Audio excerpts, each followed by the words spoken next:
Pak Ponto itu jangan dipanggil jenderal, dia nggak jenderal itu, Laksamana. Laksamana, iya. Jadi semalam apa yang ingin saya sampaikan sedikit sejarah ke belakang sudah disampaikan oleh Bu Monik. Jadi kemarin saya bersyukur kalau saya dinilai bodoh, blow on. Jadi saya merujuk kepada Jenderal Tobing yang mengatakan proxy war, ya. Ada proxy war di sana. Jadi menurut saya Hamas adalah proxy war-nya Iran. Ini pendapat pribadi ya. Siap jenderal. Kepalamu saya pecah nanti bertoko. Saya Laksamana bukan jenderal katanya ya. Itulah teorinya. Makanya saya ingat terus. Sebelum melanjutkan, kami beritahukan kepada Anda, konten ini berisi narasi atau informasi dari berbagai sumber yang sedang banyak diperbincangkan di media sosial yang bisa Anda perdebatkan. Reaksi Nusantara memberikan peluang untuk Anda mengkomentari sesuai tema video yang kami sajikan. Komentar Anda akan kami alokasikan sebagai masukan dan bahan pertimbangan sekaligus untuk menguji validitas sesuai data dan fakta yang sebenarnya. Simak video ini sampai selesai sebelum Anda berkomentar supaya tidak gagal faham. Komentar Anda akan sangat bermanfaat dan efektif mengedukasi untuk membedakan antara berita hoaks dengan fakta yang sebenarnya. Bagikan link reaksi Nusantara ke media sosial lainnya supaya mereka juga bisa berbagi informasi bersama kita semua. Yang perlu diperhatikan, reaksi channel tidak melayani komentar Anda yang belum subscribe. Terima kasih dan salam damai untuk Indonesia bersama reaksi Nusantara. Kami memberi, dan Andalah yang menilai. Kita punya masalah. Itu sebabnya saya diundang lagi semalam. Nah, silakan Ibu Monik. Ya, shalom. Apa ini Pak Paul yang mau ditanya, silakan apa ini? Oke, boleh ditanya. Karena semalam memang seru banget dan saya kurang setuju waktu ada satu narasumber yang bilang sebetulnya yang dipaparkan bagus, tetapi saya bukannya malah menjadi mengerti, tetapi saya menganggap bahwa yang dipaparkan Ibu Monik adalah pembodohan. Dia bilang begitu. Sementara informasinya yang dia dengar adalah informasi yang informasi pembodohan. Jadi namanya GIGO, garbage in, garbage out, dan dia memproses satu informasi sampah dibenturkan dengan informasi yang akan disampaikan Ibu Monik, lalu dipotong terus sama si moderatornya. Iya. Ya, kalau saya sih melihatnya begini ya, Pak Ponto, terima kasih sudah ada di sini juga. Jadi berjumpa lagi. Kalau saya sih melihatnya begini, Pak Paul dan saudara-saudara semua. Saya malah bersyukur karena saya tidak bahas agama. Saya tidak masuk ke ranah agama, gitu ya. Tetapi dengan konyolnya ketiga narasumber kemarin justru ngomongin agama, gitu ya. Nah, selama ini beberapa minggu terakhir ini saya merasa saya diserang sebagai Kristen Zionis gitu ya. Waktu saya diwawancara oleh BBC, saya sebagai pro Israel dan Hidayat Nur Wahid dari PKS sebagai pro Palestina. Nah, kemudian sehari setelah terbit di publikasi BBC itu diambil oleh kompas.com sehingga lebih banyak lagi orang yang membaca dan semakin tahu gitu loh kalau ada orang Indonesia yang pro Israel, dan tampaknya itu membuat kepanikan di PKS sehingga kemudian muncul narasi Zionis Nusantara gitu ya. Lalu kemudian dimainkan lagi gitu ya oleh media-media yang seharusnya moderat dengan menyerang Zionisme.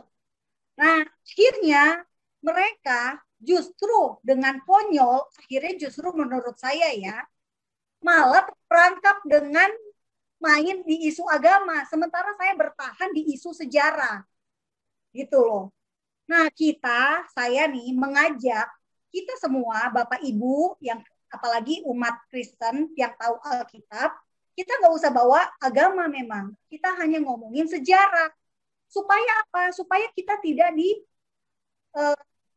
dituduh menghina agama orang. Kita tidak dituduh menista keyakinan orang lain. Nah, sejak saat saya tahu bahwa saya menjadi sasaran tembak dengan kata-kata Kristen Zionis dan sebagainya, saya menahan diri. Setiap kali saya diundang dalam forum sekuler, saya nggak mau bahas agama. Saya selalu bahasnya adalah sejarah. Jadi kemarin saya bersyukur kalau saya dinilai bodoh, blow on, Instagram saya penuh dengan maki-makian, saya dijadiin TikTok berapa puluh orang ya, dianggap konyol lah, apa segala macam. Nah, nggak apa-apa. Saya screenshot aja beberapa ya, kalau yang kata-katanya benar-benar menarik gitu ya, menarik secara error gitu ya. Ya udah saya screenshot, saya simpan. Kenapa? Karena ini memang saya untuk buku saya. Saya mengedukasi orang Indonesia selama ini sejak 2016 sampai sekarang, semua makian itu saya koleksi. Semua pertemuan-pertemuan itu saya simpan sebagai bukti bahwa itulah gunanya Hadasa of Indonesia ada di Indonesia. Karena tantangan yang saya alami seperti ini gitu loh Bapak Ibu. Sampai mungkin Bapak Ibu tidak terpikirkan bahwa justru apa yang mereka perkatakan kemarin, mereka itu justru membuat jejak digital mereka tersebar luas kemana-mana. Coba deh perhatikan. Dalam acara semalam ada 3 versi sejarah Israel. Dari Muhammad Hussein Gaza, dari Haikal Hasan, dan dari satunya lagi dari si orang Partai Gelora. Ini ngomong-ngomong Partai Gelora ini partai PKS, pecahan PKS ya, saya lupa. Soalnya dulu si Mahfud Siddiq ini adalah narasumber saya waktu beliau Komisi 1 DPR. Saya masih jadi wartawan waktu itu. Seingat saya ya, saya lupa dari PKS dulu dia. Ya jadi, betul, dari PKS ya. Betul ya. Nah, jadi justru nih ya saya kasih tahu kalian, kita semua tuh punya jejak digitalnya. Ada 3 versi sejarah Israel menurut mereka. Gitu. Ini kan kalau kita tanya ke Pak Jenderal ya, Pak Jenderal pasti akan bilang kenapa bisa sejarah ada 3 versi. Di mana-mana tuh sejarah sebuah bangsa harusnya 1 versi doang. Bener nggak? Nah, jadi saran saya, kalau kita atau kayak saya nih, saya diperhadapkan dalam situasi seperti itu. Bapak Ibu jangan merasa saya disolimi. Jangan merasa saya dihina. Jangan merasa kasihan ya Monik ya, nggak bisa ngapa-ngapain. Tuhan kita ahlinya mengubah segala sesuatu yang buruk menjadi sesuatu yang luar biasa. Kita tunggu aja waktunya. Kita sabar aja. Saya nggak tahu apa yang akan terjadi di depan. Tetapi saya punya pengalaman ketika saya membuat liputan komunitas Yahudi di Indonesia tahun 2013, saya dipersekusi oleh kelompok sebuah kelompok ya, kelompok intoleran berbasis agama. Saya dilaporkan ke KPI, saya dilaporkan ke Menko Polkam. Saya dipersekusi secara tekanan ya waktu itu dan diberitakan di media-media garis keras. Akibat dari tekanan tersebut, justru saya mendapatkan ilham untuk mengedukasi melalui yayasan non-profit gitu ya. Dan karena itulah yang mendorong saya untuk belajar. Nah, bayangin apa yang terjadi semalam bisa jadi menimbulkan hal yang sama saya alami tahun 2013 di hati penonton. Gitu ya. Saya selalu melihatnya dari sisi positif aja. Justru dari pernyataan-pernyataan mereka, justru mereka akan bertanya, belajar sendiri tentang agama. Mereka akan mencari tahu tentang sejarah bangsa Israel. Nah, secara tidak langsung justru kita memberikan acara semalam itu justru membuat, kalau saya bilang, adalah titik balik bagi Indonesia. Kenapa? Ya itu tadi gitu loh. Satu bangsa belajar sejarah Israel loh. Coba deh lihat di koran-koran, di online, semuanya menulis tentang Israel. Dan versinya benar sekarang. Mulai ada pengakuan tentang Palestina merdeka misalnya. Mulai ada hari ini Kompas menulis tentang perseteruan Hamas dan Fatah. Perseteruan dalam arti ini ada dana rekonstruksi dari Amerika, hampir 1 triliun rupiah. Amerika mau ngasihnya ke mana? Ke Fatah, pemerintah yang sah. Sementara yang rusak, hancur-hancuran itu di Gaza yang dikuasai Hamas. Yang kayak begini kan sebelumnya kan nggak diberitakan oleh kita di Indonesia. Paham ya maksudnya ya Pak Paul ya? Tetapi sekarang mereka sudah mulai memberitakan dan ini sesuatu yang positif gitu loh. Gubrak-gubraknya berhasil gitu ya. Saya pakai istilah Pak siapa nih? Pak Gajah Mada kali. Nah itu maksud saya. Jadi, Susu kuda. oh Pak susu kuda, oke. Nah jadi maksud saya, justru saudara-saudara sekalian, kita semangat. Justru kita semangat karena kita ini menuai hasil kalau menurut saya. Mau tidak mau karena ada fakta-fakta Israel, mau tidak mau mereka yang media mainstream juga harus menghadirkan fakta-fakta Israel. Gitu loh. Dulu nggak ada nih, nggak ada yang menghadirkan dari sisi Israel kan. Nah sekarang karena terpaksa, akhirnya ada keseimbangan. Nah yang bikin hoax lama-lama akan gitu. Karena fakta dilawan fakta. Nggak bisa fakta dilawan hoax ya hoaxnya lama-lama mati gitu. Saya sih positive thinkingnya itu. Mungkin Anda berpikir bahwa tapi gimana nih narasi kebenciannya masih kuat. Nah itu dia tugasnya kita supaya makin kompak, makin solid, makin belajar kayak dengan narasumber-narasumber semacam Pak Sulaiman Ponto, Pak Jenderal gitu ya. Itulah gunanya perang, bukan perang narasi kalau menurut saya. Ini perang informasi. Informasi yang valid lah yang menang. Benar nggak? Ya kan? Kita kan main data nih, main fakta. Informasi paling valid lah yang menang. Nah kalau kita punya narasumber kayak Pak Ponto, tinggal tanya aja. Itu sih Pak Paul. Jadi sekali lagi terima kasih untuk dukungan doa, untuk semangatnya dan semua yang Anda berikan. Tetapi saya baik-baik saja, saya bahagia. Mungkin yang meneror saya juga akan capek sendiri ya, karena saya nggak terintimidasi sama sekali. Saya tahun 2010, saya pernah ditonjok sama Germo waktu saya liputan di sebuah kawasan prostitusi di Singapura. Nah, bayangin, saya hampir mati pada saat peliputan tersebut. Tetapi itu tidak menyurutkan. Di Geylang itu ya? Iya, di Geylang. Tapi itu tidak menyurutkan semangat saya untuk tetap melakukan liputan investigasi. Gitu. Saya pernah menghadap.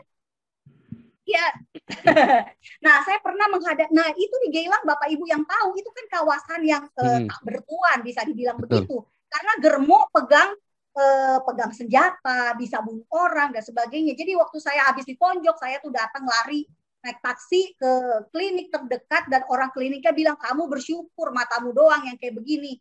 Kamu bisa mati loh. Nah saya nggak terpikirkan bahwa saya itu akan berhadapan dengan Germo kan. Ini Germonya orang Malaysia, PSK-nya orang Indonesia. Saya mencoba mewawancarai orang-orang Indonesia, kenapa Anda mau di sini dan cara Anda sampai sini tuh perdagangan manusianya seperti apa, gitu loh. Nah itulah salah satu maksud saya bukannya nantangin ya, sekali lagi tidak. Saya juga mau, saya bijaksana juga, berhikmat juga gitu loh dalam sebagai profesi saya. Tetapi yang saya ingin katakan adalah kalau hanya sekedar teror dari narasumber sehingga saya jadi kelihatan blow on, no problem, nggak masalah sama sekali. Masalahnya yang semalam itu tidak ditampilkan semua fakta-faktanya, tapi didominasi oleh mereka. Setiap kali Ibu Monik mau bicara langsung dipotong lagi. Bahkan akhirnya kesannya karena mereka dominan, Ibu Monik ini udah diam aja deh, tungguin. Memang percuma juga ngomong karena suaranya keras mereka. Suara yang kedengar di pemerintah itu lebih keras suaranya mereka. Itulah masalahnya. Mungkin Pak Poto yang bisa ceritakan pengalaman semalam, Pak Poto, bagaimana saya berusaha untuk bicara. Nah itu, silakan Pak Sulaiman. Jadi memang tadi malam, tapi kalau saya lihat tadi malam Bu Monik sudah mulai panas ya, karena dia sudah berani juga memotong-motong kalau sana ngomong dipotong-potong. Jadi saya tadi malam jadi ringan karena apa yang akan saya sampaikan. Nah, ini hilang lagi ini kayaknya ya. Bagus suaranya. Oh masih. Bagus. Apa yang ingin bagus Jenderal, bagus. Oke. Jadi semalam apa yang ingin saya sampaikan sedikit sejarah ke belakang sudah disampaikan oleh Bu Monik. Jadi sebenarnya yang ingin saya sampaikan juga semalam itu karena di Indonesia kan menganggap bahwa Israel itu adalah penjajahan. Makanya saya bilang di Israel itu bukan penjajahan masalah di Palestina. Di sana itu adalah perebutan wilayah. Bukan penjajahan. Tapi sejak awal itu perebutan wilayah. Dan Israel datang di situ bukan orang baru. 3.000 tahun yang lalu mereka juga sudah di situ. Itu sebenarnya yang ingin saya sampaikan kepada masyarakat Indonesia ini. Dia bukan orang baru di situ. Dulunya dia sudah ada di sana. Dia sudah punya kerajaan. Makanya saya ada bikin tulisan itu, memahami nurani Israel Palestina. Israel sudah ada tahun 1000 itu sudah ada kerajaan 1000 sebelum Masehi. Sedangkan orang Filistin, saya sebut orang. Kenapa saya sebut orang Filistin? Karena mereka tidak membentuk sebuah kerajaan. Dia tidak berupa bangsa, hanya berupa sebutan. Jadi antara kerajaan Israel dan orang Filistin itu sudah ada sama-sama dia berdua itu menurut buku yang saya baca. Saya tidak menghindar dari agama seperti dibilang sama Bu Monik. Saya menghindar dari agama. Saya pakai buku tulisan-tulisan. Nah, dari situ disebut bahwa dia sudah ada. Jadi ketika tahun 1000 sebelum Masehi sudah berdampingan kerajaan Israel dan orang Filistin, maka tahun 1948 itu terulang kembali. Di sana ada Israel, di sana ada Filistin. Entah Filistin itu masih bersambung atau tidak, ya itu biarkan aja. Tapi dia berdua ini ada. Jadi itu mengulangi sejarah. Nah, yang terjadi kemudian, Bu Monik tadi malam sampaikan, kan yang menolak, dia tidak menerima bahwa setelah terjadinya Israel diproklamirkan, besoknya kan langsung diserang. Nah, diserang, terjadilah pertempuran itu dan dimenangkan oleh Israel. Tapi di situ dia tidak bilang bahwa ketika separation itu diajukan oleh PBB, Israel menerima, tapi Palestina kan menolak. Karena Palestina menginginkan seluruh wilayah untuk dia. Dia menihilkan adanya Israel. Padahal Israel bilang, loh, saya dulu di sini kok, kenapa saya sekarang harus tidak boleh datang? Mereka meninggalkan tempat itu bukan karena meninggalkan tempat. Karena kalah perang. Karena kalah perang, dijadikan budak segala macam, disiksa, tapi karena kalah perang. Tempatnya diokupasi. Nah, ketika dia diserang tahun 48 dan dia menang perang, ya lagi-lagi dia bikin itu, dia okupasi. Setiap perang, tempat penjajah itu dia duduki. Dibilang itu kan penjajahan. Ya tidak. Kita bilang penjajahan, tapi bagi Israel tidak. Saya dulu wilayah saya juga saya kalah diambil orang. Sekarang saya menang, ya wilayah saya ambil. Nah, itu kan karakter. Ini yang kita memaksakan dia tunduk kepada aturan sekarang. Tidak mau dia. Kalau dilihat sampai sekarang tinggal sekian, ya wajar. Kalau diserang, dia akan balik. Kalau dia menang, dia duduki. Titik. Karena itu aturan yang pernah dia rasakan seperti itu. Lah sekarang disuruh mundur keluar. Mana mau dia? Suruh keluar. Malah dia akan merangsek. Sepanjang semakin dia diganggu, semakin terjadi perang, semakin banyak wilayah yang akan diambil. Itu. Iya, ini saya tampilkan sedikit ya dari arkeolog ini ya, Saint-Fleur Nicolas sama Meyers Eric. Orang Filistin itu sudah nggak ada abad ke-5 sebelum Masehi, intinya udah nggak ada. Iya betul Pak, setuju. Saya memang, tapi saya tidak mau ribut terlalu banyak dengan masalah ini sama dia. Saya anggap oke lah itu adalah karena orang Filistin itu kan pada saat itu dia tidak berbahasa Arab, itu aja kita lihat. Iya, dan sedangkan dia berbahasa ini Asdodit. Berbahasa Asdodit. Jadi bukan bahasa Arab atau Aramaik atau Semitik, tapi mereka berbahasa Asdod. Jadi beda banget ya. Nah, lalu kalau beda, sekarang udah beda. Tapi kan dia tidak mau menerima itu Pak, perbedaan itu. Dia menganggap itu tetap ada. Oke lah, tetap ada. Kalau dia tetap ada, artinya Israel yang ada sekarang pun kan dari dulu datangnya. Nah inilah yang perlu disampaikan kepada Ibu Monik bilang tadi, orang-orang Indonesia ini. Orang Indonesia ini tahunya Israel itu pendatang, menjajah. Nah dia tidak mau melihat sejarah yang lalu, bahwa Israel sudah pernah ada. Dan kalau dia datang sekarang itu dia hanya kembali ke tempat asalnya setelah dia kalah perang. Itu Pak. Oke. Luar biasa nih ya keterangannya. Ini mungkin sebenarnya saya belum puas tadi ya. Saya pengen kejar lagi ke Pak Sulaiman Ponto. Tapi ini biar Pak Gajah Mada dulu nih. Boleh, Pak Gajah Mada udah nggak sabar ini. Silakan Pak Gajah Mada. Sebentar saya mute all semua supaya ini ya, supaya jangan saut-sautan ya. Pak Gajah Mada silakan di unmute sama Pak Sulaiman Ponto. Saya jadikan co-host supaya bisa buka mic sendiri. Sebentar. Ya. Pak Gajah Mada silakan. Ya, terima kasih banyak Mas Paul. Jadi saya mau menggabungkan sebenarnya satu pertanyaan tapi bisa dua jenderal yang menjawab. Jadi saya merujuk kepada Jenderal Tobing yang mengatakan proxy war, ya. Ada proxy war di sana. Jadi menurut saya Hamas adalah proxy war-nya Iran. Ini pendapat pribadi ya. Lalu Iran ingin mengetes kesiapan respon seberapa cepat, seberapa akurat, seberapa kualitasnya pun seberapa letal lah maksudnya dari pertahanan Israel ya. Itulah makanya dia suruh Hamas untuk cari gara-gara. Nah, seandainya ya masih menjabat Bapak Jenderal Ponto sebagai kepala intelijen, lalu Indonesia diserang ya oleh Malaysia seperti yang dia jadi proxy war-nya sebutan negara lain ya, dengan 4.000 roket. Apakah apa yang Bapak sarankan sebagai kepala intelijen ya, apakah kepada Presiden Indonesia, apakah akan merujuk ke respon Perdana Menteri Israel Benjamin Netanyahu atau bagaimana? Bagaimana menurut pendapat Pak Jenderal Ponto? Ya, silakan. Saya jawab dulu. Iya, Pak Jenderal Tobing, lalu Pak Laksamana Ponto. Pak Ponto itu jangan dipanggil jenderal, dia nggak jenderal itu, Laksamana. Laksamana, iya.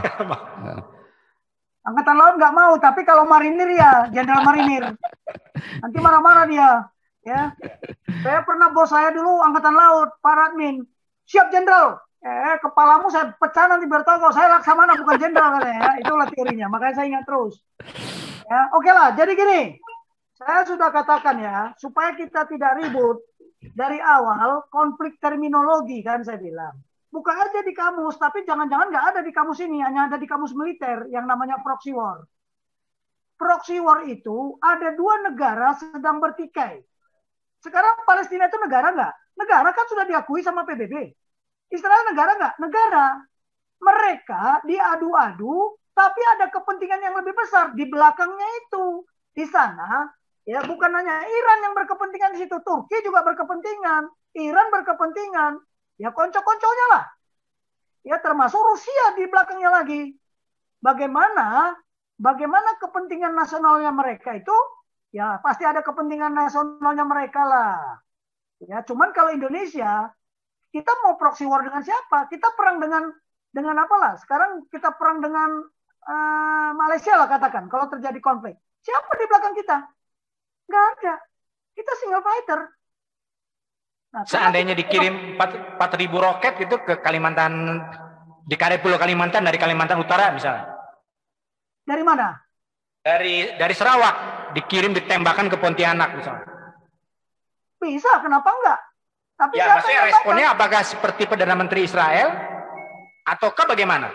No, kita kan sudah ada doktrin. Makanya tadi Pak Ponto sudah menyampaikan juga. Defensif aktif. Itu doktrin pertahanan kita. Defense tapi aktif. Sama dengan apa? Dengan China. Kami tidak akan memulai. Tapi kalau ada yang memulai, kami habisin. Nah, punya doktrin masing-masing. Kalau Jepang, self-defense force. Ya, mereka tidak boleh invasi. Itu sekarang sudah di dalam konstitusinya. Tapi kita punya doktrin lain, defensif aktif, bertahan tapi aktif. Nah, apa artinya aktif? Kalau lu jual, gua beli duluan. Jadi kalau mereka kirim kemanapun sudah siap kita. Tetapi pertanyaannya kita udah siap apa belum? Makanya jangan urusin negara lain. Nanti kita bongkar. Tata ruang pertahanan nasional kita ini belum selesai. Belum selesai. Jangankan menghadapi serangan dari luar. Dari dalam ini lebih parah lagi ini. Teroris-teroris ini bergentayangan nggak karuan-karuan. Belum lagi kita diserang sama penyakit. Saya katakan kemarin kan, Indonesia nggak perlu dikirim peluru kendali. Cukup dengan aturan-aturan diatur-atur kita sekarang ini. Dengan aturan. Nanti saya buka. Ancaman membuat negara Indonesia ini kacau balau. Pertama itu dari aturan. Lihat saya bilang, otonomi daerah kemarin. Apa nggak membuat negara ini jadi pecah? Nah, sistem senjata kita dari dulu ya. Dari dulu sistem senjata kita. Ada dua sistem senjata. Satu sistem senjata teknologi. Satu lagi sistem senjata sosial. Lah ketika proses ambalat, ya proses ambalat, yang teriak-teriak siapa? Bangsa Indonesia kok. Kami siap, rakyat yang ngomong kan. Kami siap dikirim. Habis Malaysia, hanya orang aja, nggak usah jauh-jauh lah, kirim asap aja habis kok. Ya, kirim asap aja, udah batu-batu mereka semua, nggak akan bisa perang. Nah, yang itu, jadi kalau mereka kirim silakan aja, tetapi pertahanan kita ada nggak? Yang namanya pertahanan udara aktif, pertahanan udara pasif, pertahanan di laut, gerilya di laut, sudah ada nggak? Loh, hati-hati loh. Kapal kita pernah kemarin di daerah Sumatera Utara itu waktu di dekat Aceh sana, sama kapal kecil aja ditabrakkan babak belur. Kenapa? Kita harus punya doktrin gerilya laut. Saya udah ngomong kok. Ya, nah sekarang masalahnya kita ini, saya bilang, ya teori tadi, teori doktrin-doktrin perang, doktrin kita berbeda dengan Malaysia. Doktrin kita berbeda dengan Australia, tetapi ada yang sama. Ada yang sama. Nah, jadi kita lihat aja, kita sudah bilang apa? Doktrin pertahanan keamanan rakyat semesta, ciri khas Indonesia. Ciri khas Indonesia, bukan karena pengakuan Palestina kita merdeka. Ya, tolong, di Pak Nasution mengajar apa? Kalau mereka hebat di strategi, kita harus hebat di taktik. Kalau mereka jumlahnya banyak, kita bergerilya. Itu doktrin kita. Itu yang dipakai Mu Cetong sebenarnya. Dari desa mengepung kota. Lah doktrinnya beda-beda. Jangan, kalau saya bilang, saya siap belajar doktrin lah. Nanti saya tayangkan bagaimana saya mengajar doktrin. Bukan hanya di Indonesia. Di luar negeri ada videonya semua. Ya saya nggak main-main. Ya, tapi inilah tadi saya katakan. Ya, mengapa? Mengapa kita, katakan tadi, bedanya proxy war sama konflik among the people. Tapi kemarin kan sudah saya sampaikan, apa Pak Gajah Mada ikut apa tidak. Yang terjadi di Israel, dari dulu, itu proxy war. Dan ditambah lagi apa? War, apa? Konflik among the people by proxy. Lihatlah, orang Palestina, bangsa Palestina itu terdiri juga orang suku berbagai macam agama. Berbagai macam juga suku bangsa. Israel juga sama. Konflik nggak mereka? Sesama orang Palestina aja konflik kok. Bahkan tadi ada video saya dapat ya satu, tapi belum sempat saya tayangkan. Kami ini apakah kepemimpinan, ada pertanyaan tadi, tapi dalam bahasa Inggris ya, tapi saya tangkap cuma sedikit. Apakah Anda setuju Yasser Arafat menjadi pemimpin? Siapa yang membentuk pemimpin? Siapa yang membentuk Palestina? Oh ini ganti sejarah. Ini harus kita kupas. Nah, itu nanti harus kita kupas. Nah, bahkan dia bilang, kami ini orang Palestina yang ada ini malah dijual oleh Yasser Arafat. Loh ini kan jadi kacau lagi nih. Mana yang benar? Makanya saya kan bilang perkembangan situasi yang ada di Palestina mesti diangkat dari atasnya. Kalau kemarin saya lihat Mahfud Siddiq mengupasnya kan dari tahun 47. Tahun 47. Tapi Bu Onik kemarin dari tahun 135 ya Bu ya. Dari tahun berapa? Dari 135 nggak tahu lah. Pokoknya namanya diganti Pak, namanya saja, nama wilayah Yudea diganti menjadi Palestina tahun 135 Masehi. Makanya kemudian terjadi salah misinformasi sampai hari ini tentang peta tersebut. Ya ini kan webinarnya. Oke. Di YouTube-nya udah nggak live. Jadi saya beritahu aja ya. Jadi kita harus mengupas dari atas. Mengapa ada bangsa dan negara Israel? Mengapa harus di tanah Kanaan? Itu harus kita kupas semua. Mengapa? Ketika kita mengupas mengapa, pasti ada intisarinya kan? Nggak mungkin tidak. Ya, mohon maaf ini. Ini YouTube kita di blackout loh ini.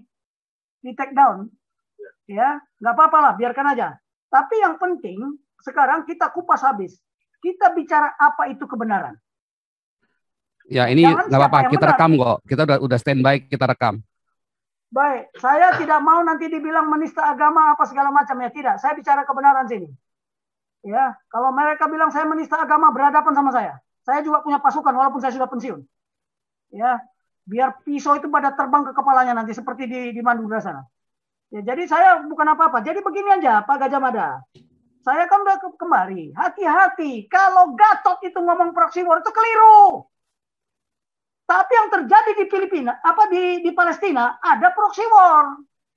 Contoh di kawasan ASEAN juga, jawab aja. Di kawasan ASEAN saja terjadi nggak proxy war? Sekarang saya tanya, terjadi nggak proxy war? Terjadi proxy war. Seandainya ya Filipina perang sama siapa? Sama China. Kira-kira di belakangnya Filipina siapa? Nah, yang begini-begini harus dipahami.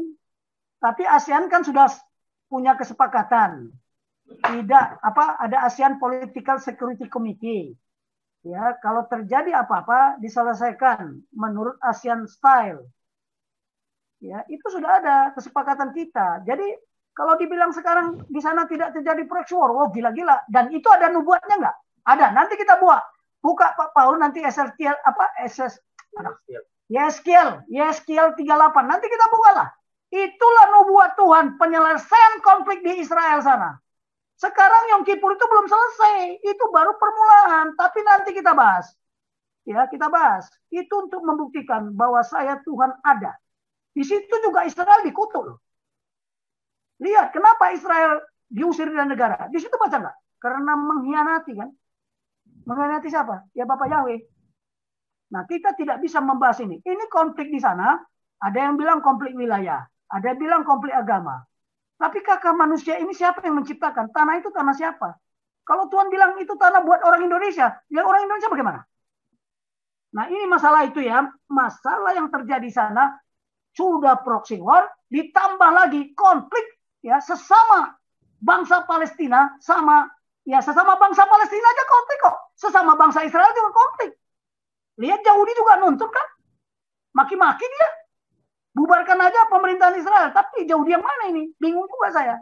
Nah, di samping proxy war, ditambah namanya konflik among the people by proxy. Jadi di sana memang multi kompleks lah, multi dimensi. Kalau kita sekarang ini nggak ada proxy war. Siapa yang punya kepentingan di belakang kita? Karena kita katanya non-blok. Tidak blok timur, tidak blok barat. Bebas dan aktif. Jadi kita nggak ada, kan tidak pernah kita minta pertolongan. Tetapi kalau sudah kepepet, minta tolong juga. Ya sama dulu. Ya kepentingan kita perang apa? Perang Trikora. Ada kepentingan negara lain di sana, tapi ada kepentingan Rusia juga. Kenapa Rusia memberikan senjatanya semua? Lihat tahun 63, 65, semua senjata tentara nasional Indonesia datangnya dari Rusia. Mulai pesawat tempur, kapal perangnya, termasuk meriam-meriamnya, semua dari Rusia. Nah itu. Nah tolong dibawa. Ketika kita konflik sama negara komunis, Amerika di belakang kita, senjatanya M16, F-16, semua Hercules. Dari Amerika. Nah kita katanya non-blok, bebas aktif. Tapi ketika kepepet, kita belum mandiri. Makanya kita belum merdeka dan belum berdaulat. Bersatu aja belum. Tambah lagi situasi sekarang ini, makin gak karuan-karuan bangsa ini, terpecah-pecah. Mindsetnya udah terpecah. Hati-hati, ini yang saya bisa jawab. Tolong ya, besok saya tayangkan. Ini soalnya saya harus ngambil kamus militer ini. Tapi kalau bisa cari kamus militer, what does it mean about proxy war? Jadi jangan kita dibikin konflik. Oh, Gatot menyampaikan proxy war, dia salah. Kapan dia jadi guru militer? Kapan dia belajar militer? Hati-hati loh, di Indonesia ini banyak jenderal yang bernasib baik. Tapi belum tentu berkualitas baik. Buktikan apa karya dia. Makanya dia juga salah memberikan itu sebagai seorang panglima tanpa dicek dulu. Harusnya, hari ini apa? Semua kita berperang gara-gara terminologi yang salah. Ya. Itu bukunya pun saya simpan. Aduh, gimana ya adik-adik saya ini. Kok menyampaikan definisi tidak membahas dulu. Sekarang saya tanya, di Indonesia ini terjadi proxy war atau konflik among the people by proxy? Nah, proksinya ini disebabkan oleh apa? Bisa gara-gara suku, bisa gara-gara... Pokoknya SARA itulah yang dijadikan konflik kita. Nah, tetapi sekarang pertanyaan. Tadi ada Cina mengeluarkan aturan. Siapa turunan Cina yang memerlukan visa khusus? Sudah dikeluarkan. Mereka udah berarti apa? Ada tanda-tanda. Jangan-jangan chaos. Bacalah tadi di mana di berita kalau nggak salah. Ya. Nah, ini yang begini-begini ini kita udah perang. Nah, Bu Munik, ya kita ini bukan perang informasi, tapi peperangan informasi. Information warfare. Tolong dibedakan. Information warfare. Kalau perang informasi definisinya, tapi pelaksanaannya information warfare. Ya, guerrilla warfare, peperangan. Nah, yang begini-begini supaya kita tidak terjebak di dalam terminologi. Maaf ya Bu ya, saya bukan menggurui, tapi itu definisinya. Oke, ya, terima kasih Pak Jenderal. Oke, kalau namanya peperangan informasi, kita nggak bisa membatasi, tergantung kekuatan teknologi kita. Teknologi apa yang digunakan? Ya, teknologi peperangan informasi. Ya, OAK itu propaganda-propaganda, itulah namanya peperangan informasi, menyampaikan kebohongan terus-menerus. Akhirnya kebohongan itu menjadi kebenaran. Nah, kita nanti kalau bisa kita sampaikan ini data-datanya. Kita boleh minta lah, bukan hanya dari Bu Monik, siapa saja lah, orang Israel, Pak Ramsi kemarin kita kupas semua. Tapi bicaranya kebenaran, jangan OAK. Karena menghadapi OAK harus kebenaran. Makanya kalau ada TV, dia sudah berat sebelah, itu TV harusnya dia yang harus ditutup. Yang namanya public media tidak boleh bohong. Ya, public media tidak boleh bohong. Contoh ini saya beritahu, ada doktrin public media, ya, Humas.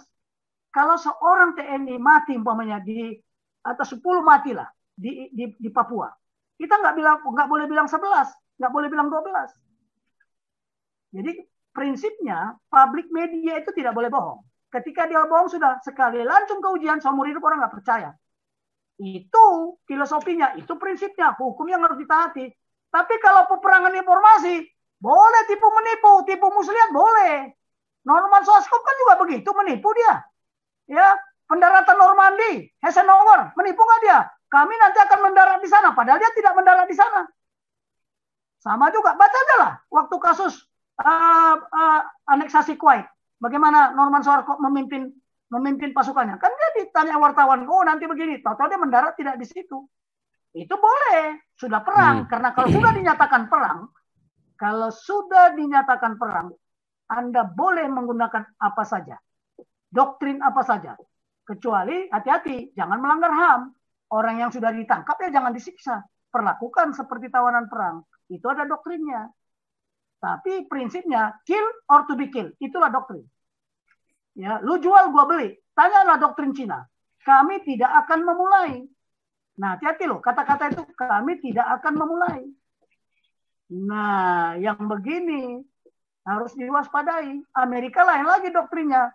Pertahanan disusun secara mendalam di luar kontinental. Ya, namanya mereka itu CONUS. Di luar kontinental United States of America. Makanya pasukannya sekarang sudah ada di garis depan nggak? Ada di tengah laut, kapal induknya.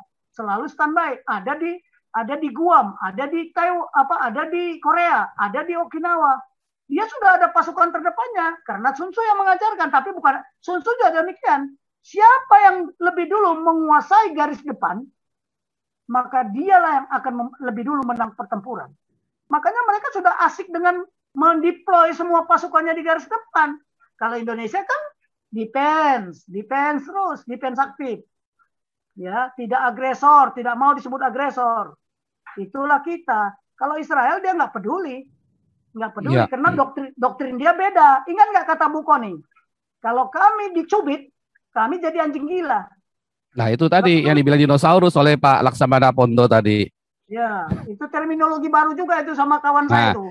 Ya, ini sebelum lanjut dulu Pak Jenderal, di pengumuman teman-teman yang di live YouTube, tolong bantu viralkan karena YouTube Joseph Paulusang di strike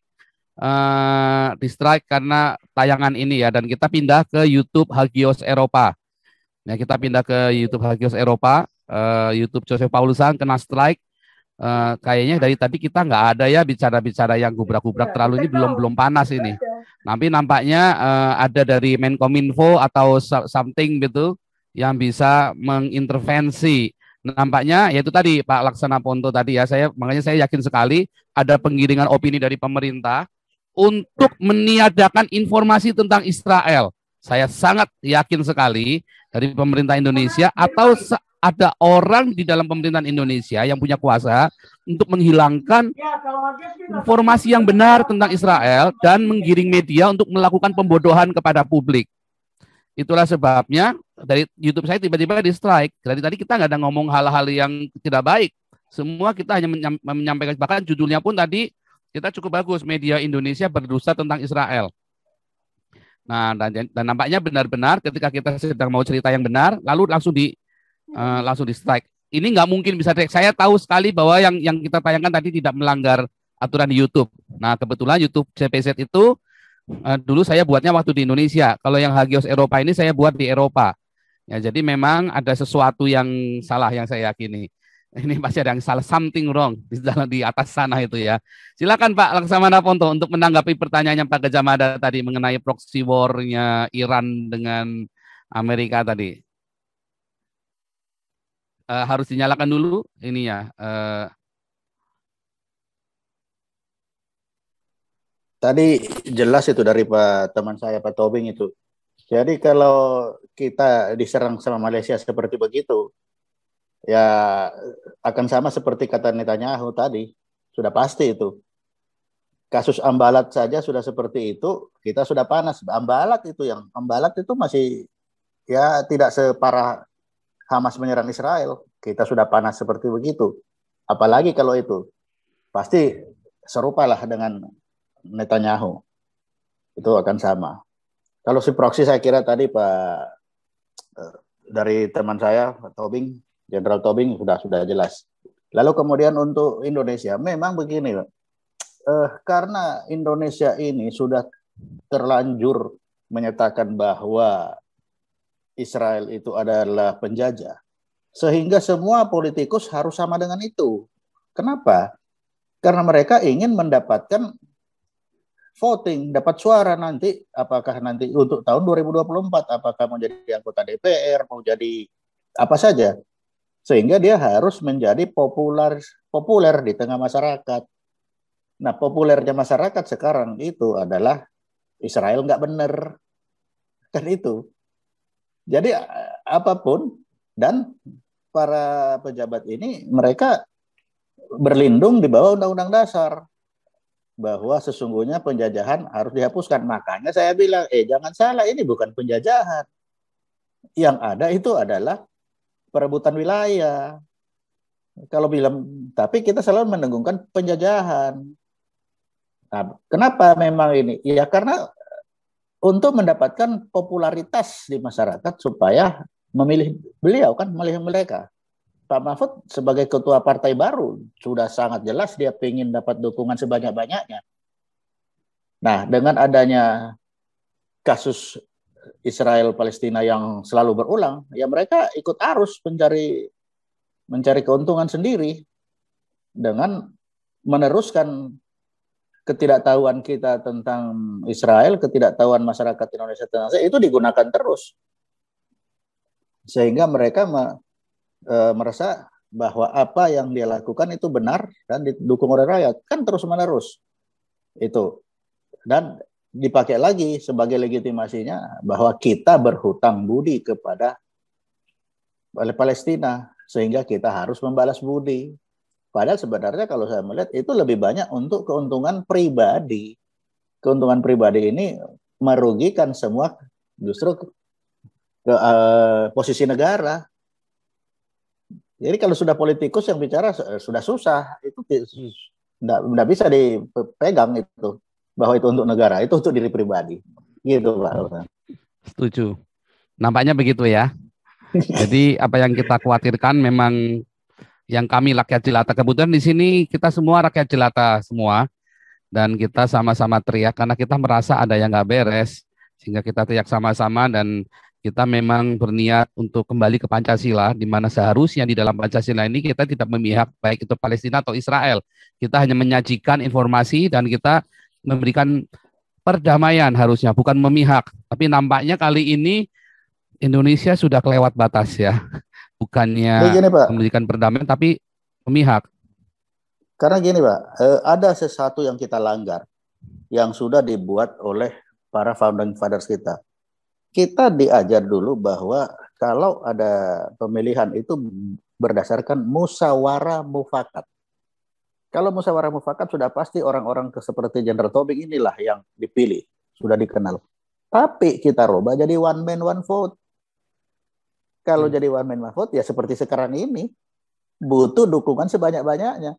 Jadi sepanjang sistem kita masih one man one vote, jangan diharapkan itu akan membela rakyat, itu akan membela pribadi, gitu Pak. Makin jelas ya. Semakin jelas. Itu. Jadi isu Israel ini termasuk salah satu untuk penggiringan ke 2024 betul. ya? Iya betul, untuk masing-masing pribadi. Mau anggota DPR kayak mau apa sama. Oke. Itu.